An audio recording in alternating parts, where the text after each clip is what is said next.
मैं special task team of Tripura की तरफ से ये वीडियो प्रशांत सेन चौधरी के लिए बना रहा हूँ। प्रशांत सेन चौधरी, कुछ दिन पहले आपने हमारा महाराजा के साथ जिस तरह से बदसलूक किया है, उसके लिए मैं आपको कड़ी से कड़ी निंदा करता हूँ। और मैं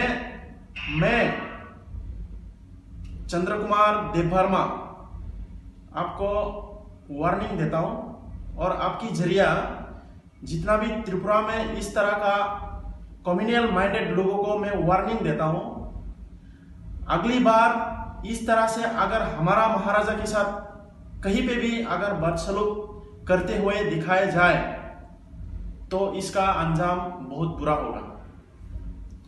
तो ये बात कान खोलकर सुन लीजिए कि आज से लेके फ्यूचर में जब भी कहीं पे भी अगर इस तरीके से बदसलूक अगर हमारा महाराजा के साथ करे तो हम कभी भी बर्दाश्त नहीं करेंगे, कभी भी बर्दाश्त नहीं करेंगे।